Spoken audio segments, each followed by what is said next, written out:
Hello दोस्तों, स्वागत है आपका अपने YouTube channel infinity classes Bhilwara पर। हम लोग कॉमर्स स्कूल व्याख्याता 2021 की तैयारी कर रहे हैं। मेरे साथ आप भी सभी लगे हुए हैं और सभी को अग्रिम शुभकामनाएं। वायु व्याख्याताओं को हम लोग व्यवसाय अध्ययन सब्जेक्ट को अभी पहले कंप्लीट करेंगे। जब ये सब्जेक्ट हो जाएगा तो उसके बाद हम लोग धीरे धीरे इकोनॉमिक्स और अकाउंटेंसी को भी कंप्लीट करेंगे और साथ में आपको इम्पोर्टेंट क्वेश्चंस की सीरीज़ भी हम लोग चलाएंगे।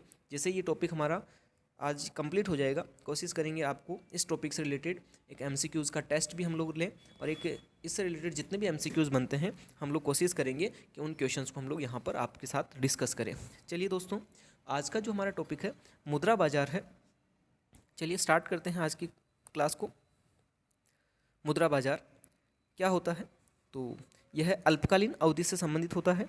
इसमें मुख्य रूप से निम्न मदों का लेन देन किया जाता है। शॉर्ट टर्म बेसिस पर होता मनी मार्केट, इंग्लिश में हम मनी मार्केट कहेंगे, और अल्पकालीन शॉर्ट टर्म जो है संबंधित मदें होती है उसी का लेन देन होता है। अब इसमें कौन कौन सी चीज़ों का लेन देन होता है उसके बारे में सबसे पहला पॉइंट आता है ट्रेजरी बिल्स। अल्पकालीन अवधि से संबंधित है ट्रेजरी बिल। अब इसके बारे में कुछ इंपॉर्टेंट फैक्ट्स हैं ट्रेजरी बिल के बारे में, वो देखें। इसे राजकोषीय बिल या मुद्रा बाजार प्रपत्र भी कहा जाता है। इसका दूसरा नाम है ट्रेजरी बिल का, राजकोषीय बिल या मुद्रा बाजार प्रपत्र भी इसे कहा जाता है। इन्हें कौन जारी करता है? बहुत इंपॉर्टेंट लाइन है। इन्हें आरबीआई द्वारा भारत सरकार की ओर से जारी किया जाता है। ये बहुत इंपॉर्टेंट लाइन है, आरबीआई जारी करती है भारत सरकार की ओर से। ऑप्शन में जब आप पढ़ेंगे तो इसमें ऐसा भी ऑप्शन हो सकता है कि इसे भारत सरकार द्वारा आरबीआई की ओर से जारी किया जाता है, और एक ऑप्शन होगा इसे आरबीआई द्वारा भारत सरकार की ओर से जारी किया जाता है। तो आपको कन्फर्म करके ही आंसर देना है क्वेश्चन क्या पूछ रहा है और हमें क्या आंसर देना है, ठीक है। तो ये इंपॉर्टेंट लाइन है क्योंकि ये बिल्कुल छपा हुआ है एग्जाम के पेपर में ये सेंटेंस, तो आपको ध्यान में रखना है, ठीक है। इनकी अवधि 1 वर्ष से कम होती है क्योंकि अल्पावधि है, तो 1 वर्ष से कम ही होगा। इन्हें शून्य कूपन बंद पत्र भी कहा जाता है, जीरो कूपन बॉन्ड्स इंग्लिश में हम बोल सकते हैं। तो जीरो कूपन बॉन्ड्स भी जो हैं वो यही होते हैं ट्रेजरी बिल्स। ये एक वचन पत्र के रूप में होते हैं, यानी इसमें प्रॉमिस होती है। इन्हें अंकित मूल्य से कम मूल्य पर जारी किया जाता है। जो ट्रेजरी बिल होते हैं किस मूल्य पर जारी होंगे? अंकित मूल्य से कम। अंकित मूल्य का मतलब फेस वैल्यू है ना, इंग्लिश में हम लोग इसको फेस वैल्यू के नाम से जानते हैं। यानी कि कोई भी शेयर्स होते हैं, कोई भी सिक्योरिटीज़ होती है तो उसकी एक वैल्यू डिसाइड होती है कि 10 रुपीज़ ईच का है या 100 रुपीज़ ईच का है या 20 रुपीज़ ईच का है। तो जितनी भी वैल्यू का होगा, अगर सपोज ये 10 रुपीज़ ईच है, एक ट्रेजरी बिल अगर आप परचेज करते हैं तो उसकी वैल्यू 10 रुपीज़। अगर आपने 10 परचेज किया तो 10 इंटू 10 100 रुपीज़ आपकी कॉस्ट हो जाएगी उसकी टोटल।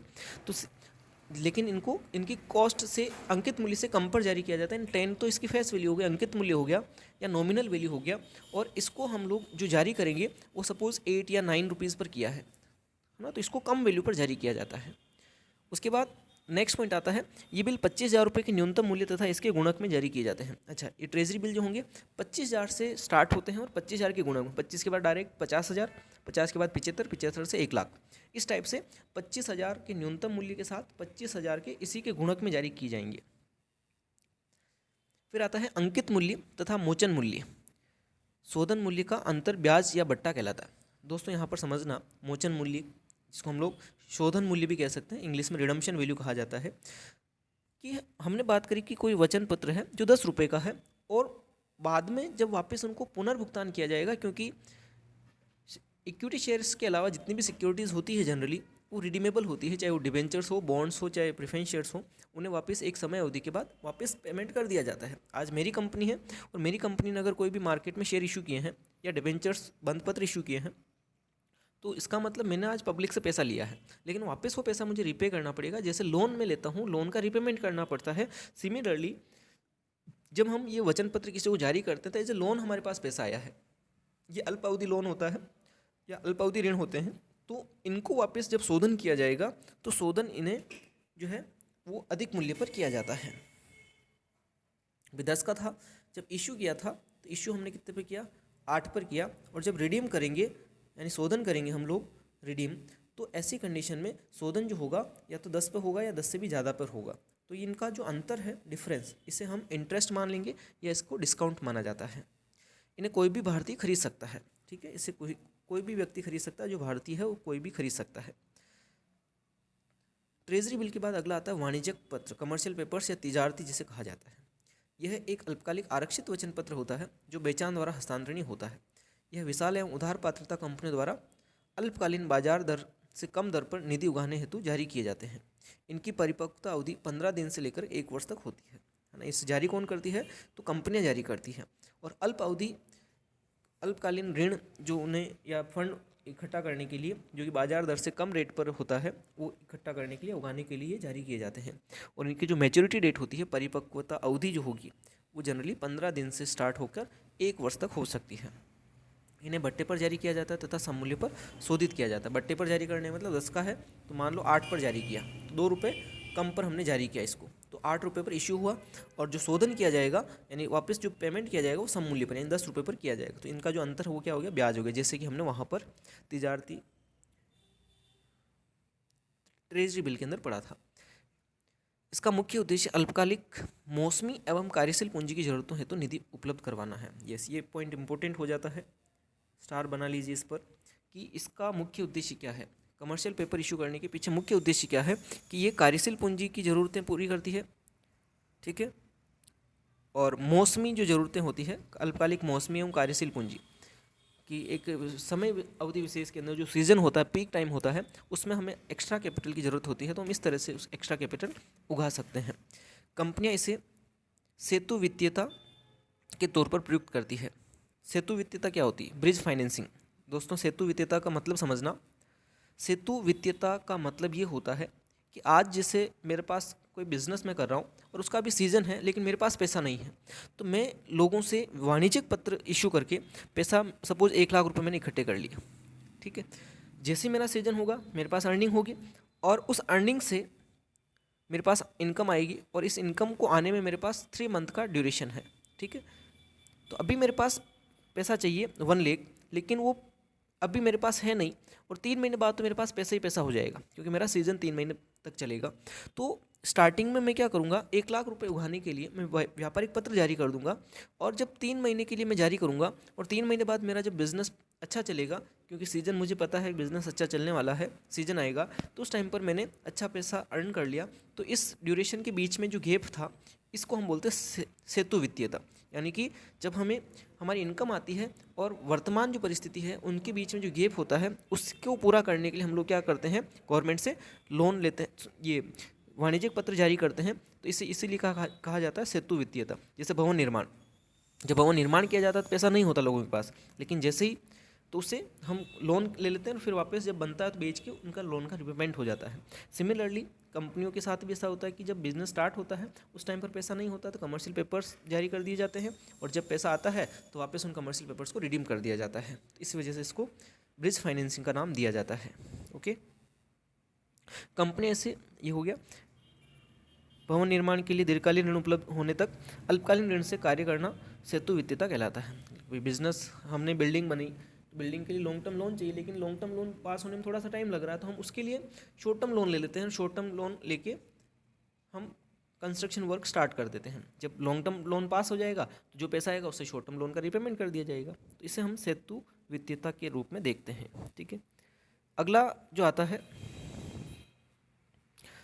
अच्छा, एक यहाँ पर एक इम्पोर्टेंट नोट है कि भारत में शेयर बाजार में विदेशी लेन देन का नियंत्रण जो है वो फेरा, फॉरेन एक्सचेंज रेगुलेशन एक्ट जो है उसके थ्रू किया जाता है, ठीक है।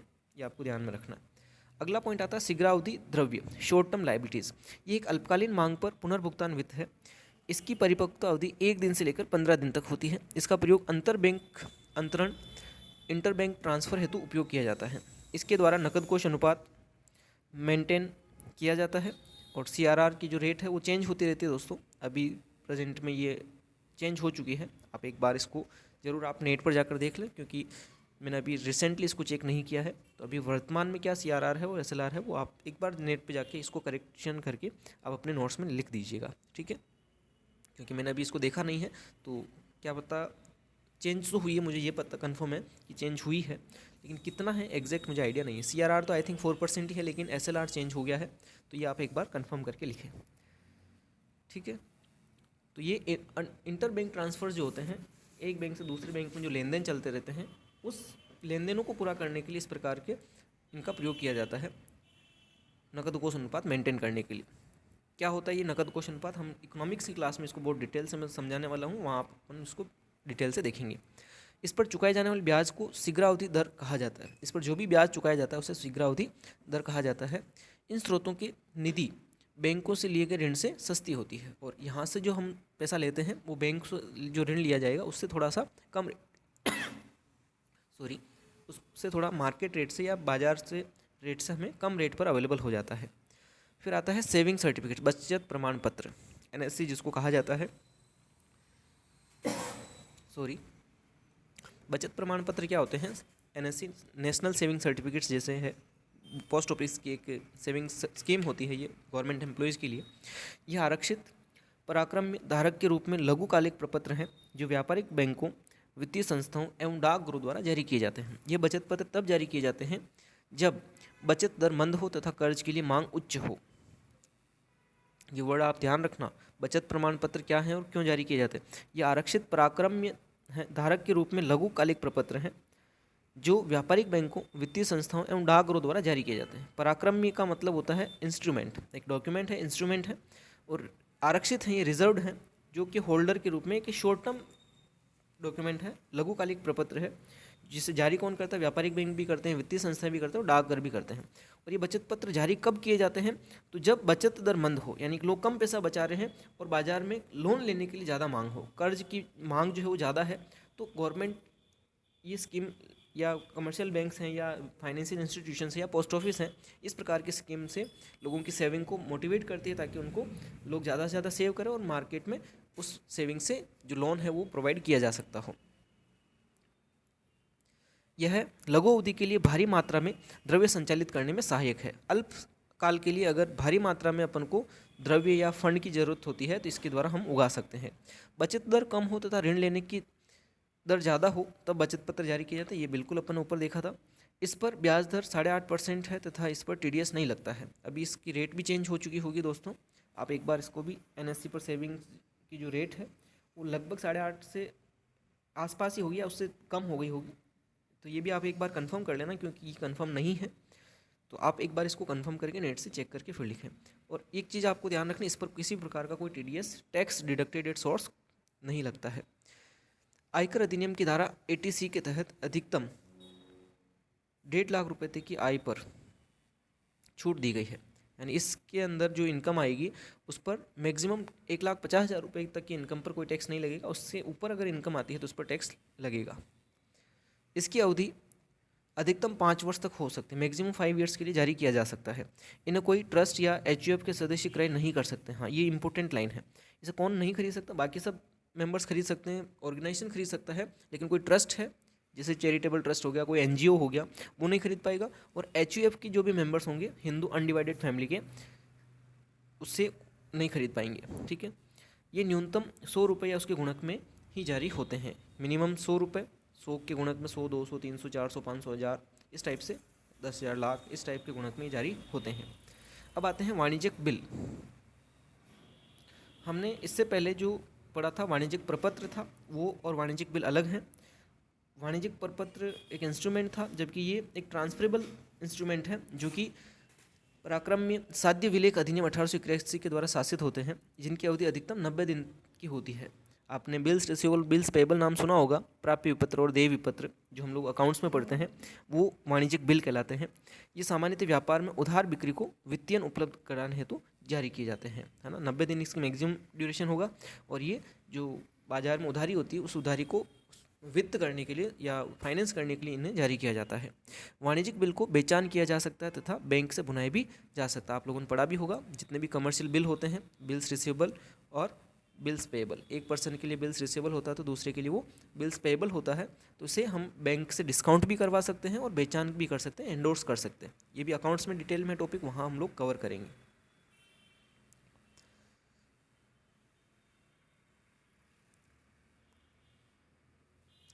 चलिए, इसके बाद ये हमारा आज का टॉपिक जो है मुद्रा बाजार, वो यहीं समाप्त होता है। अगला टॉपिक कल की क्लास में हम डिस्कस करेंगे। तब तक के लिए गुड बाय, टेक केयर। और अगर आप लोगों को ये वीडियो अच्छा लगा हो और लगता है कि नहीं ये मटेरियल सभी तक पहुंचना चाहिए, तो आप अपने सभी फ्रेंड्स, जितने भी दोस्त लोग हैं, उन तक शेयर करें। और हमारा जो व्हाट्सअप ग्रुप है इन्फिनिटी क्लासेस का, फर्स्ट ग्रेड कॉमर्स 2021, इसके लिंक को मैं आज आप लोगों के साथ शेयर कर दूंगा। तो अपने जितने भी आने वाली व्याख्याता भर्ती के जो कॉमर्स की कैंडिडेट्स हैं वो सभी इस ग्रुप में एक बार ज्वाइन हो जाएं, तो ताकि आपको जो स्टडी से रिलेटेड मटेरियल है, पीडीएफ्स हैं नोट्स की, वो मैं आपको प्रोवाइड कर सकूं। और मेरी ये उम्मीद कोशिश है कि आपको जो नोट्स मैं यहाँ पर करवा रहा हूँ इसको आप अपने हैंड रिटन से खुद लिखें, क्योंकि आप पीडीएफ की जीरोक्स कराएंगे वो इतना यूज़फुल नहीं होगा, क्योंकि हमारे पास नोट्स बुक्स तो हज़ारों पड़ी है, लेकिन उसको पढ़ने के लिए हमें खुद के हाथ से लिखा हुआ मटेरियल होगा तो हमारे लिए ज़्यादा यूज़फुल होगा। और हम खुद लिख के अगर कोई काम करते हैं तो वो ज़्यादा हमें लॉन्ग टर्म तक याद भी रहता है। मेरी हमेशा आदत है कि मैं कुछ भी स्टडी करूँगा मैं हमेशा लिख के ही करता हूँ। तो मेरा सजेशन है, आपको अगर सही लगे तो आप इसे मान सकते हैं। ठीक है दोस्तों, तो वीडियो अच्छा लगा हो तो कभी कभार कमेंट भी कर दिया करो, लाइक भी कर दिया करो, इस वीडियो को शेयर भी कर दिया करो। ठीक है, तो आज की क्लास को यहीं हम कंक्लूड कर देते हैं। छोटे छोटे पार्ट्स में हम लोग हमारे सिलेबस को कवर कर रहे हैं, तो आपको भी बोरिंग सा नहीं लगे और फटाफट से हमारा सिलेबस भी हो जाएगा। ठीक है दोस्तों, जब हम अकाउंटेंसी और इकोनॉमिक्स की क्लासें लेंगे तो उसमें मैं कोशिश करूँगा थोड़े से लॉन्ग वीडियोज़, एक एक घंटे के कम से कम मैं वीडियोज़ डालूंगा और उसमें मैं बोर्ड पर आपको एक्सप्लेन करने की कोशिश करूँगा।